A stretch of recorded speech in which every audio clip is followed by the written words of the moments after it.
Oke, sekarang gue mau ke peroksisom.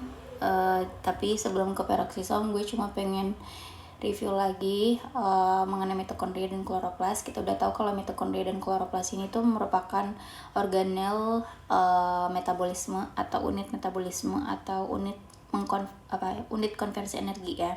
Dimana kalau mitokondria ini tuh organel yang berperan dalam memecah glukosa, kemudian nanti dihasilkan banyak ATP, di mana ATP ini adalah energi. Nah, sedangkan kloroplas itu kebalikannya gitu. Jadi kloroplas ini tuh adalah organel yang membentuk makanan atau organel dalam pembentukan glukosa, dimana yang dibutuhkan di sini cahaya, ATP dan CO2. Jadi kebalikan dari mitokondria ya. Kalau mitokondria itu menghasilkan energi dari pemecahan glukosa, sedangkan kalau kloroplas pembentukan glukosa dan membutuhkan ATP pada saat pembentukan glukosa itu.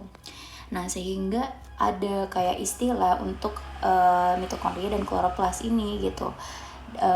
Kaitannya dengan jenis metabolisme yang mereka lakukan. Jadi kalau mitokondria ini tuh karena dia memecah glukosa dan menghasilkan senyawa-senyawa yang kecil-kecil, dalam hal ini ATP, maka terjadi pemecahan kan. Nah, nama jenis metabolismenya itu adalah katabolisme gitu ya.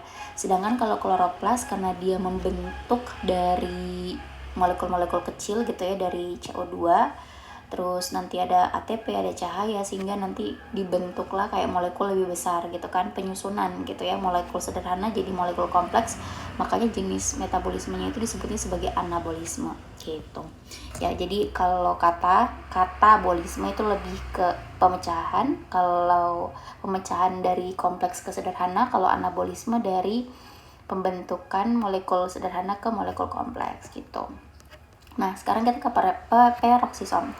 Jadi peroksisom ini tuh adalah satu organel yang ada di sel hewan saja. Jadi peroksisom ini tuh berperan dalam metabolisme juga, tapi lebih ke oksidasi. Oksidasi di sini tuh artinya kayak proses yang akan dilakukan oleh peroksisom ini tuh berperan atau ada hubungannya dengan oksigen gitu ya. Oksigen. Nah, peroksisom ini tuh hanya ada di sel hewan aja ya. Nah, jadi peran dari peroksisom itu adalah yang pertama untuk detoksifikasi racun. Ya, jadi ini sebenarnya peran dari peroksisom yang utama ya, untuk untuk memecah zat-zat yang beracun atau zat-zat toksik menjadi zat-zat yang tidak beracun lagi gitu.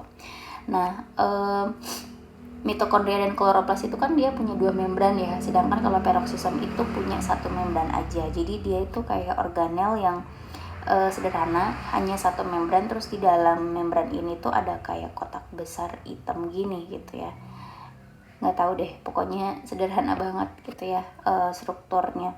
Nah, jadi misal nih kayak ada zat toksik atau kayak zat beracun yang entah bagaimana bisa masuk ke dalam tubuh gitu kan. Nah, cara untuk membuat si zat beracun itu biar tidak berbahaya yang sudah terlewat gitu ya masuk ke dalam tubuh adalah nanti si zat toksiknya itu akan akan masuk ke dalam peroksisom, terus nanti akan diubah menjadi H2O2, di mana H2O2 ini adalah hidrogen peroksida. Nah, hidrogen peroksida ini tuh masih bahaya juga gitu ya. Nah, sehingga nanti akan diproses lagi lebih lanjut oleh enzim peroksisom yang namanya enzim peroksidase. Ya, enzim peroksidase ini nanti akan mengubah H2O2 menjadi H2O. Gue salah ini. H2O. Jadi akan terjadi pelepasan oksigen gitu ya, sehingga akan membentuk H2O atau air gitu. Jadi dari zat beracun jadi zat yang tidak beracun oleh tubuh gitu.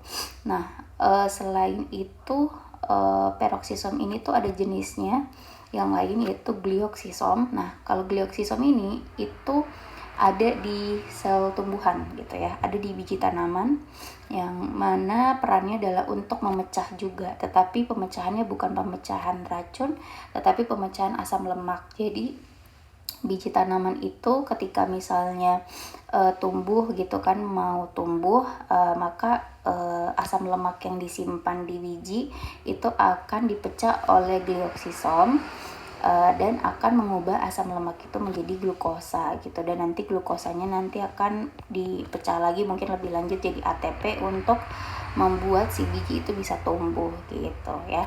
Nah kayak gitu. Nah kenapa sih ada peroksisom di organel sel hewan gitu ya, atau di sel eukariotik? Karena dulunya itu kan lingkungan itu sebenarnya kadar O2-nya itu rendah gitu. Jadi yang hidup itu adalah organisme anaerob gitu, organisme yang mereka itu hidup tanpa membutuhkan oksigen. Jadi tanpa oksigen mereka bisa hidup. Nah, namun karena terjadi perubahan kayak ya lingkungan, sehingga nanti kadar oksigennya kan makin tinggi gitu ya sampai kayak sekarang ini. Maka adaptasi sel itu dari yang anaerob lingkungannya jadi yang aerob sekarang, maka ada peroksisom gitu. Jadi peroksisom ini tuh untuk mengurangi toksisitas dari tingginya konsentrasi oksigen yang berlebihan gitu. Jadi dia kayak menetralkan gitu ya si oksigen yang masuk ke dalam tubuh. Nah gitu ya, kenapa ada peroksisom di dalam sel hewan gitu ya. Atau misalnya kayak transisi dari lingkungan yang anaerob dulu ya, yang kadar oksigennya itu rendah, ke lingkungan yang aerob, dimana sekarang itu lebih berkembangnya organisme yang membutuhkan oksigen gitu. Jadi transisinya itu di situ diperanin oleh peroksisom. Oke.